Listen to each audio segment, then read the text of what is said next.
So good morning everyone, Laura Gage, Marketing and PR Manager at the North East Automotive Alliance.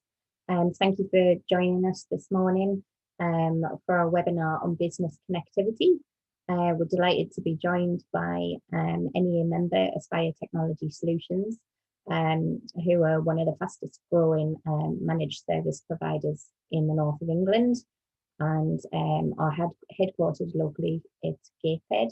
So obviously today's session is of great interest to everybody around business connectivity. I think remote working's been a big thing over the last 7-8 months, but I think we can see from a lot of business activity it's going to continue for a lot longer. And I think obviously we're hearing from a lot of companies that their way of working is going to change long term, and perhaps we're going to have more remote working, perhaps a little bit of hot desking in offices, and it might be that people never return fully to the office.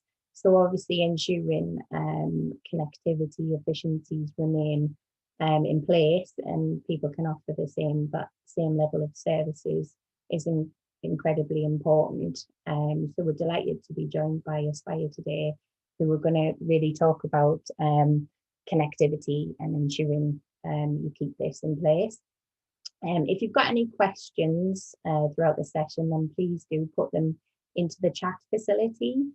They will be anonymous, so I'll be fielding all the questions. So if you're a little bit shy, then don't worry about that. We won't be saying who's asked what. We'll field those at an appropriate time, or perhaps at the end, depending on how things run. But if you do want to ask a physical question, then please do leave it till the end and we'll answer it then. So without taking up any more time, I'd like to hand over to Ben Upton, who's Head of Product and Solutions at Aspire. Thanks, Ben. Excellent. Thank you very much, Laura. Good morning, everyone. Hope you're all safe and well. So as Laura said, I'm going to talk to you today about connectivity and give you an overview as to what the connectivity market in the Northeast is currently like. Talk about how COVID and the challenges with remote working has changed that picture, and also talk about what the future of connectivity holds.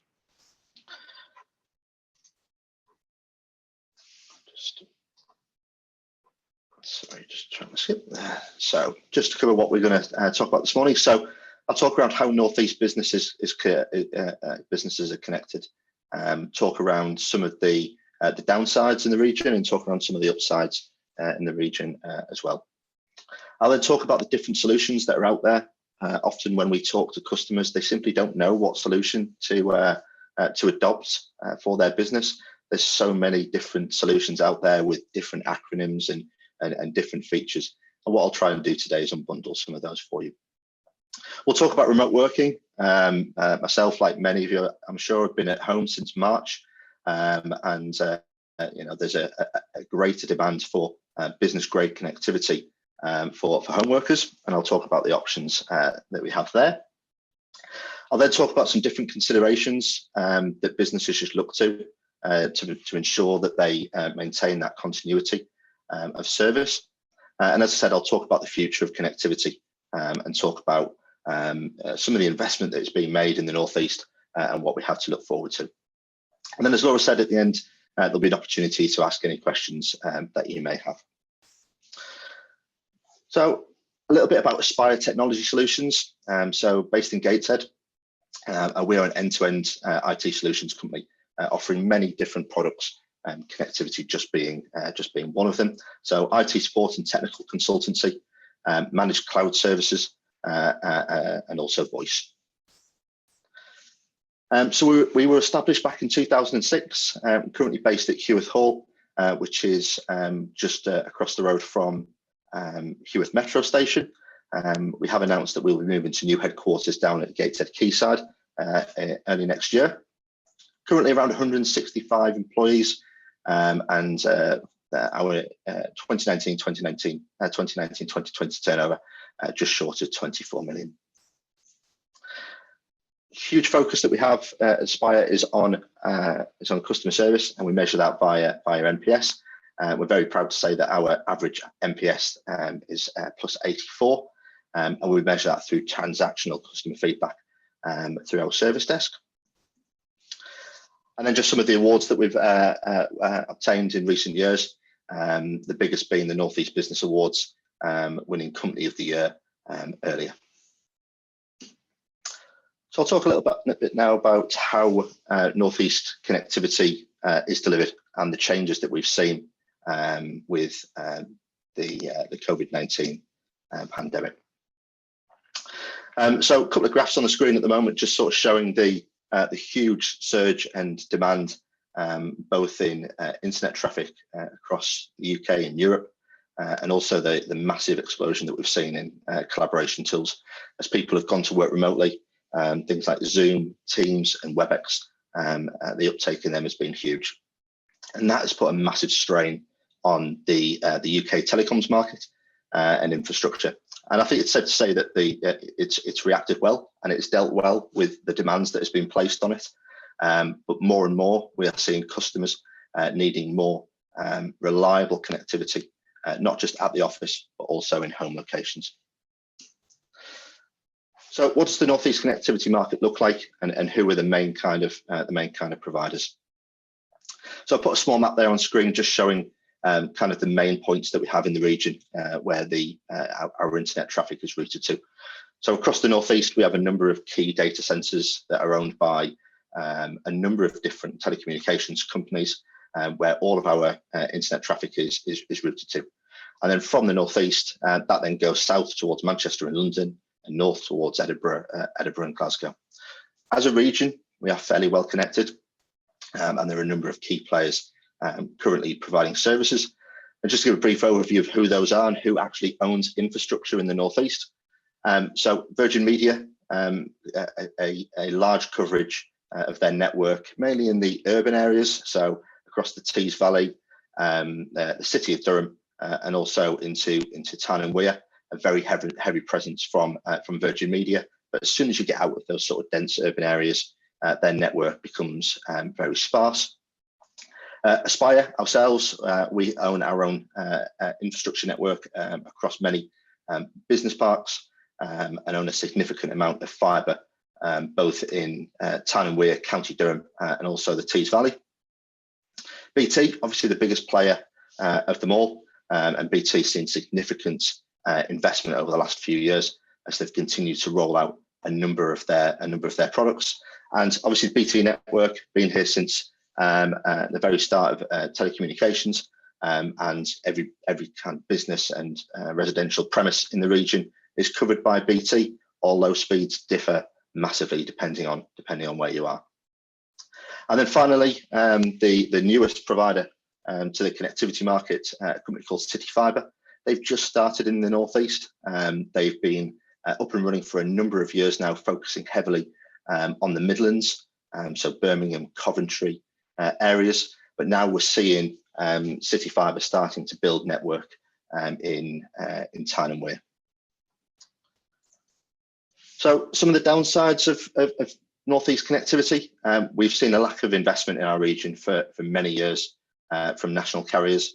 The original Virgin Media or Telewest and NTL networks were built in the late 1990s, and we haven't seen any investment from the large telecommunications companies until the last 2 or 3 years.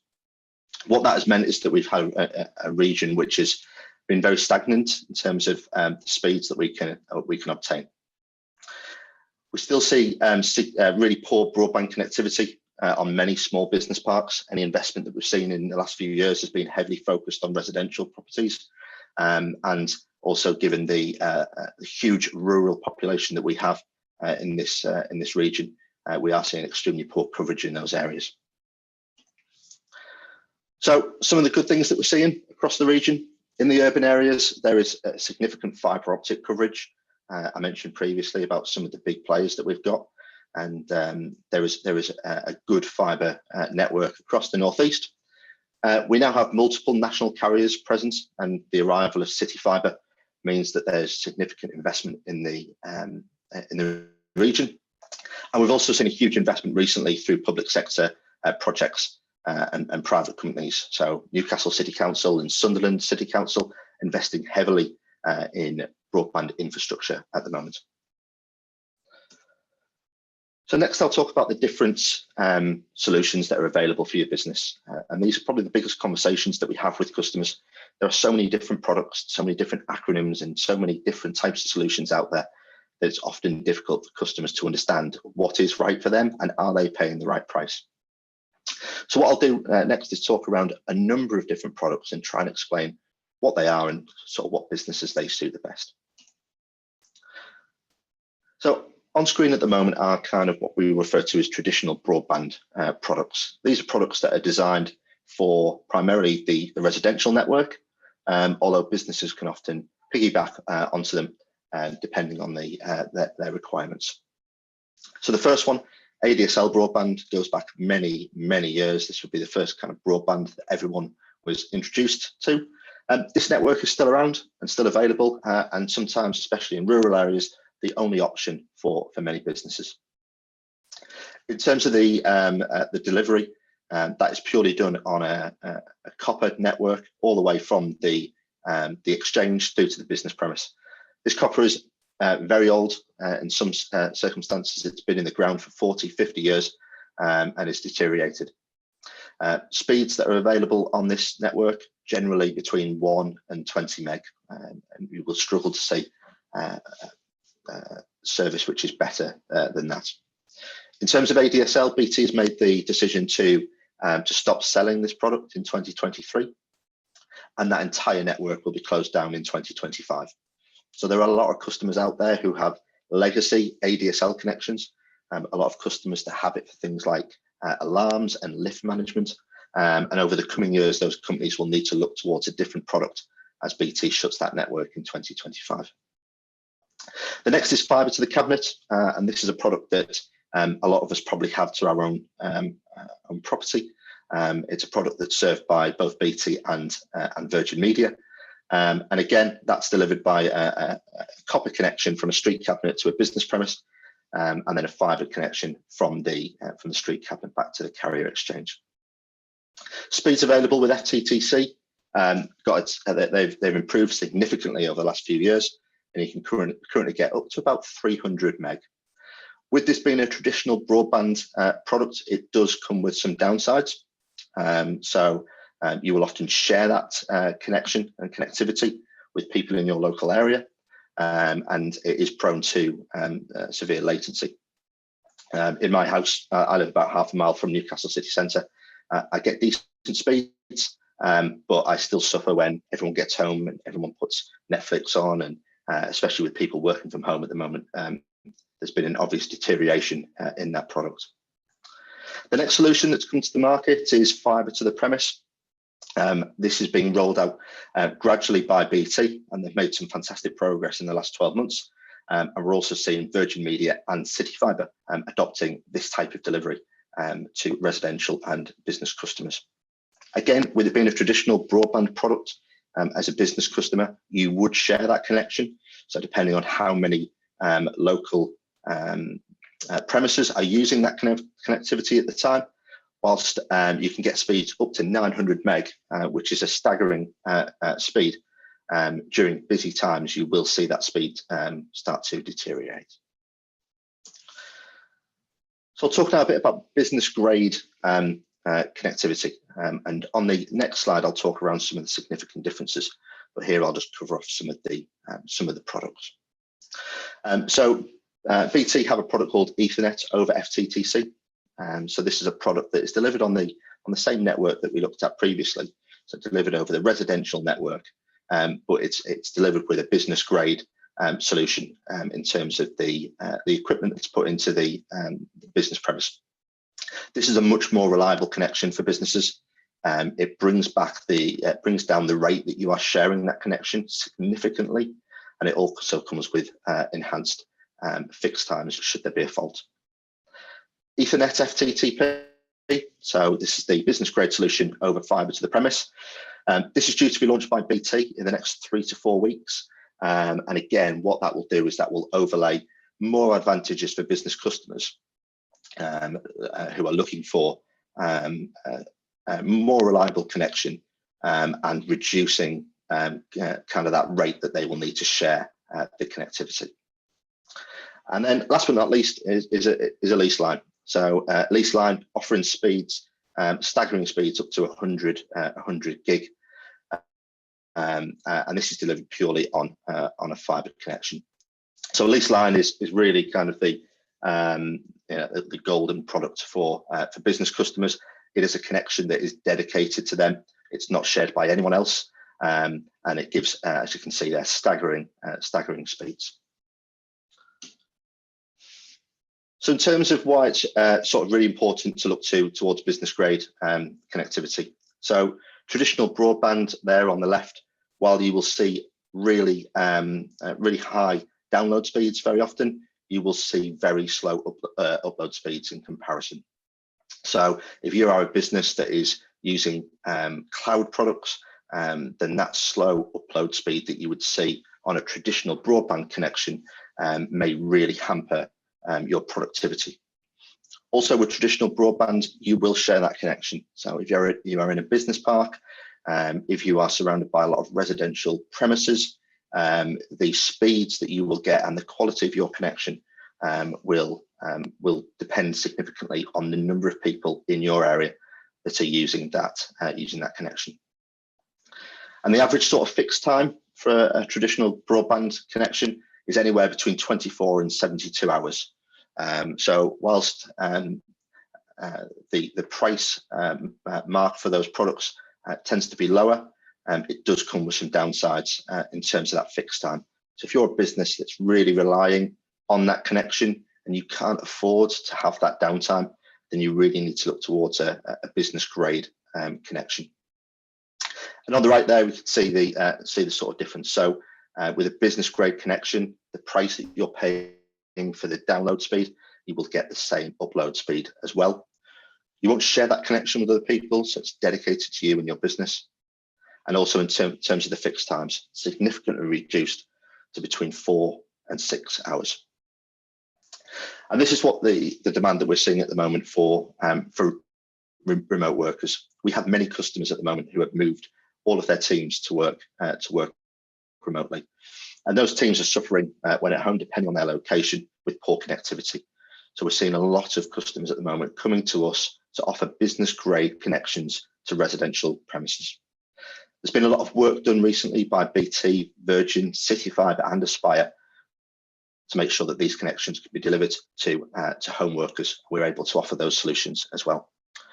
What that does is make sure that businesses are providing really fast, really secure connectivity to home workers. So next I'll talk around some of the considerations and some of the things that you need to take into account when looking for connectivity. And I'll also talk about how to deal with connectivity black spots. So we do have areas of the region, small business parks, industrial estates, and even residential areas that suffer significantly from poor connectivity. And they'll often find that it's extremely difficult to try and get into the big connectivity carriers and try and change this. I'll talk around how that can be addressed. So the big consideration is speed.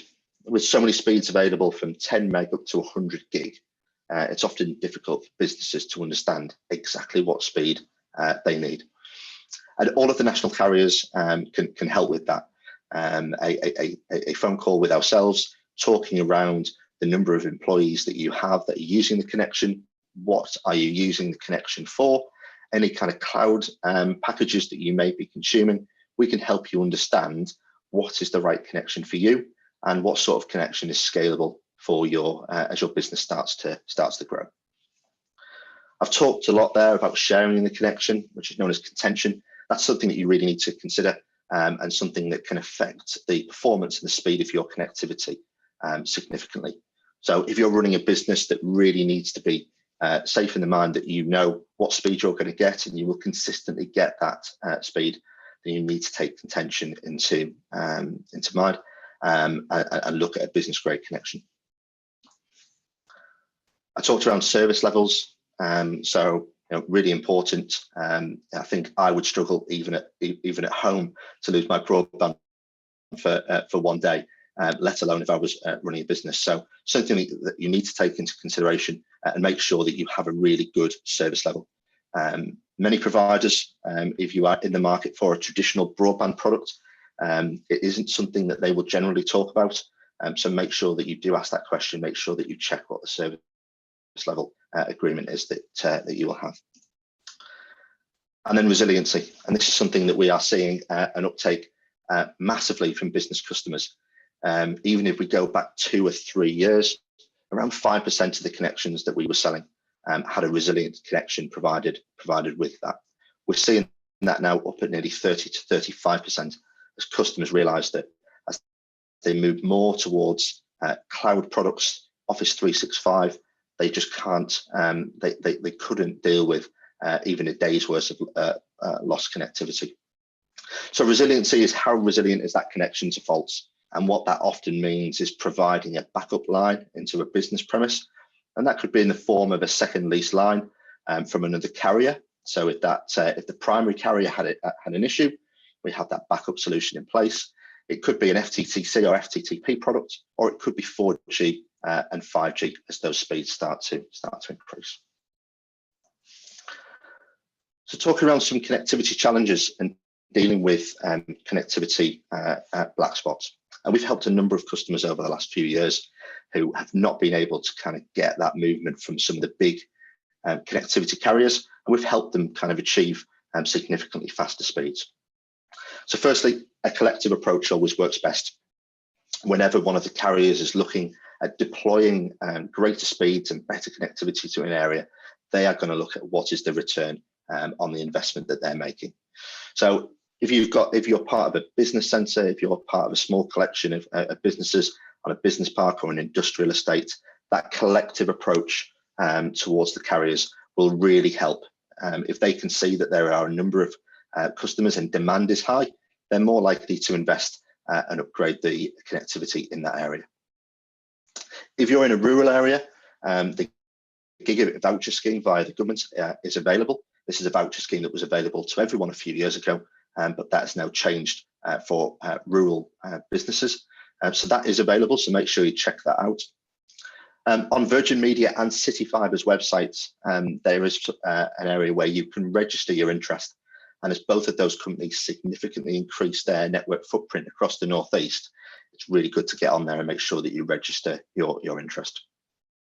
And then finally, talk to us, talk to Aspire, see how we can help. We've helped a number of business centres who've been suffering from poor connectivity. We've made the investment to put faster connectivity into those areas and working with all of the businesses in order to increase their connectivity demands. So I'll talk a little bit now about the future of North East connectivity and sort of what is coming to the region. What do we have to look forward to, and how will the connectivity picture change in the North East over the coming years? So firstly, within Aspire, we've invested £6 million across Tyneside, Wearside, County Durham, and most recently the Tees Valley in expansion of our gigabit connectivity infrastructure. So the Aspire network is now available in all of the urban areas across the North East. And as I've said, from speeds from just 10 meg up to 100 gig. And we have around 250 businesses that are currently taking advantage of this network. BT Openreach are currently investing £13 million in Northumberland connectivity. Some really challenging areas, as we'll all know, of Northumberland, given how rural it is, but a fantastic investment there from both BT and also Northumberland County Council in order to improve connectivity for residents and businesses. Virgin Media are currently rolling out their gigabit connectivity across the North East and also completing a rapid expansion of their own fibre network. So at the moment, speeds available on Virgin Media up to about 500 meg, but over the coming years, we'll see that increase to 1 gig.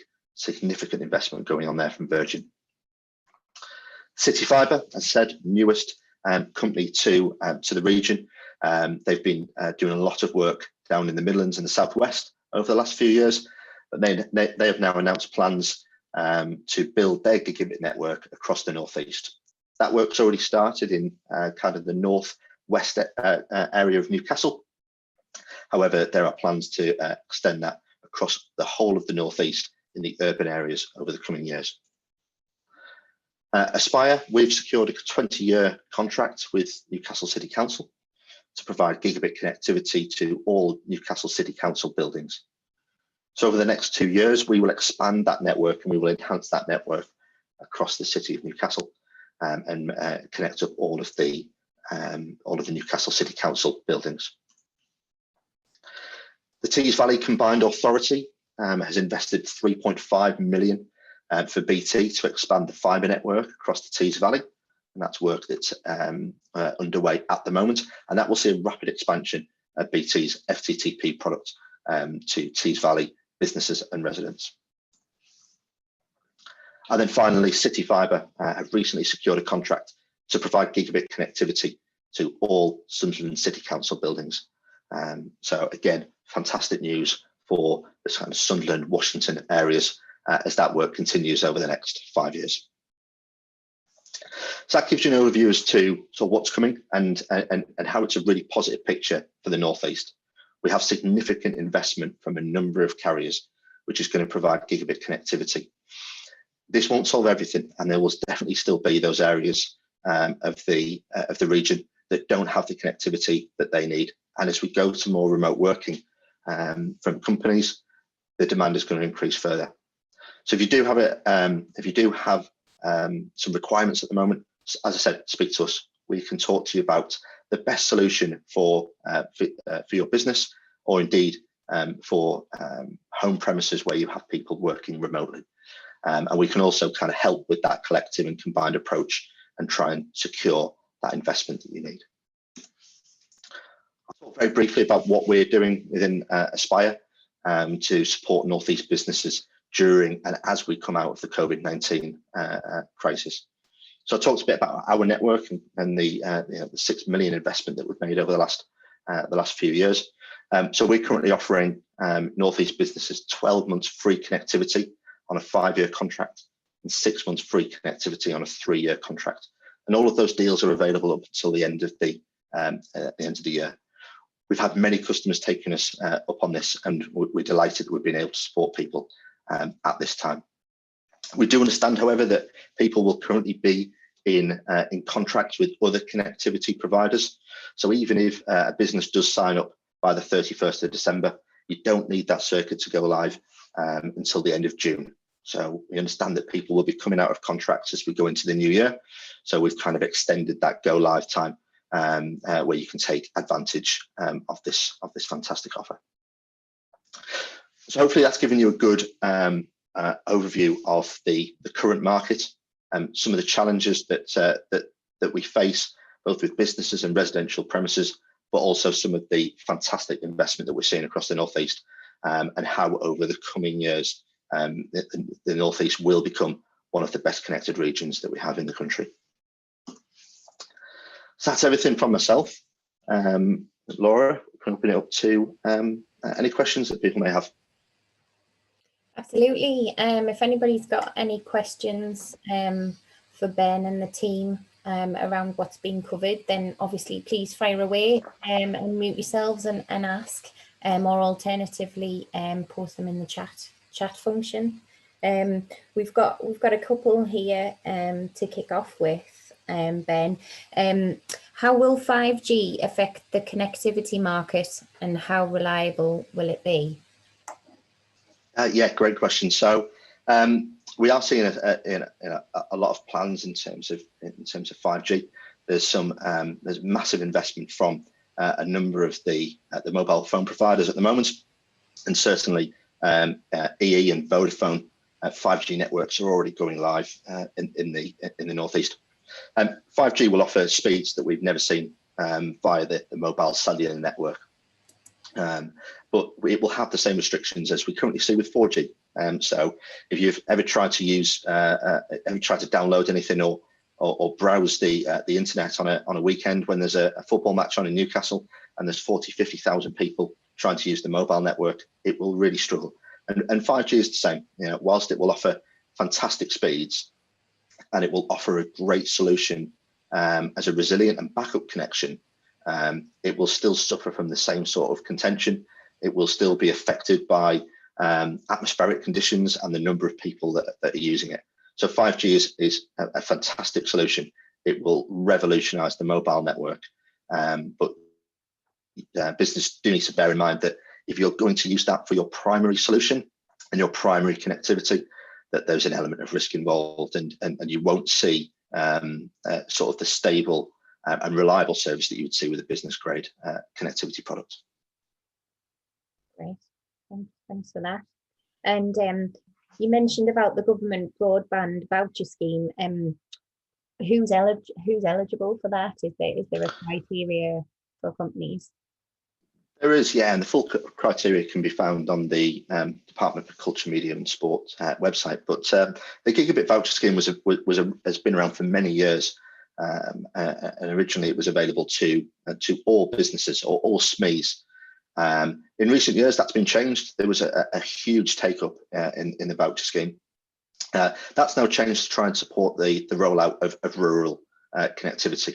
I've covered off a number of things there where we're seeing significant investment from private companies, and what the government is now doing is shifting their focus towards ensuring that the rural areas of the UK get the same investment. So the gigabit voucher scheme currently available to any businesses up to 249 employees, and they must be in a rural area.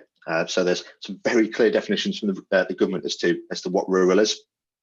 But if you are in an area that you think is rural and you're suffering with connectivity speeds, go and check out the gigabit voucher scheme on the DCMS website and see what funding you could secure to go towards your connection.